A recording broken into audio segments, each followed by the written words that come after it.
Assalamualaikum warahmatullahi wabarakatuh. Kami di sini akan mempresentasikan materi fisika dasar 2 yang berjudul gelombang bunyi. Saya sendiri Ripalu Sinaga. Saya Muhammad Gatfan Mansis. Saya Khairul Anwar. Baik, berikut penjelasan dari kelompok kami. Pengertian gelombang bunyi. Bunyi atau suara adalah getaran yang merambat sebagai gelombang akustik melalui media transmisi seperti gas, cair, atau padat. Jenis-jenis bunyi yaitu yang pertama bunyi audiosonik 20 Hz sampai 20.000 Hz, bunyi ultrasonik lebih dari 20.000 Hz, dan yang ketiga adalah bunyi infrasonik yang yaitu kurang dari 20 Hz. Karakteristik gelombang. Yang pertama pemantulan atau refleksi, gelombang bunyi yang dalam perambatannya dihalangi oleh suatu dinding atau bidang, maka gelombang akan terpantulkan oleh dinding tersebut. Yang kedua, pembiasan bunyi atau refraksi, gelombang bunyi yang merambat dari suatu medium ke medium lain yang memiliki indeks bias berbeda, maka gelombang akan dibiaskan. Karakteristik gelombang yang ketiga adalah interferensi. Yang keempat, memerlukan bunyi medium perambatan. Interferensi gelombang bunyi merupakan perpaduan dua gelombang dengan frekuensi dan beda fase saling bertemu dan saling berinteraksi pada medium yang sama. Gelombang yang termasuk gelombang mekanik yaitu memerlukan medium untuk merambat seperti zat padat, zat cair, ataupun gas. Efek Doppler. Efek Doppler merupakan suatu kejadian di mana frekuensi gelombang dari suatu sumber yang diterima oleh detektor mengalami perubahan akibat perubahan posisi atau pergerakan relatif detektor terhadap sumber gelombang atau sebaliknya. Baik, berikut rumus dari efek Doppler. Keterangan. F0 sama dengan frekuensi pengamat suara. V sama dengan kecepatan gelombang suara. V0 sama dengan kecepatan pengamat.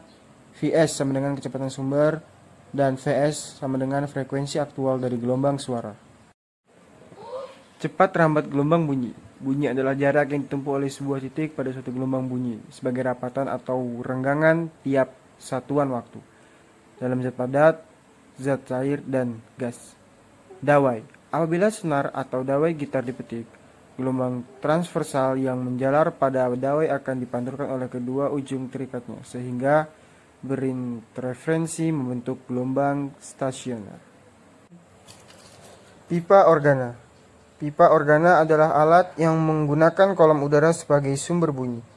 Pipa organa terbagi menjadi dua, yaitu pipa organa terbuka dan pipa organa tertutup.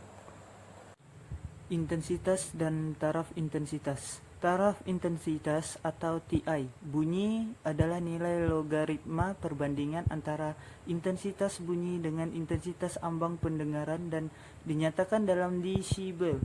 Pada kehidupan sehari-hari, taraf intensitas bunyi ini menunjukkan tingkat kenyaringan atau kebisingan yang dihasilkan oleh sumber bunyi. Contoh rumusnya yaitu 1 sama dengan P per A sama dengan P per 4 VR kuadrat, yaitu rumus intensitas. TI sama dengan 10 log 1 per 10, yaitu rumus taraf intensitas. TI sama dengan TI 1 ditambah 10 log N, yaitu rumus taraf intensitas buah sumber. Penerapan gelombang bunyi. 1. Pemasangan sound system. 2. Penyetelan pada gitar. 3. Sonar bekerja berdasarkan efek Doppler. 4. Terapi menggunakan gelombang ultrasonik. 5. Pembuatan gamelan. Cukup sekian presentasi dari kelompok kami. Apabila ada kekurangan mohon dimaafkan. Terima kasih. Wassalamualaikum warahmatullahi wabarakatuh.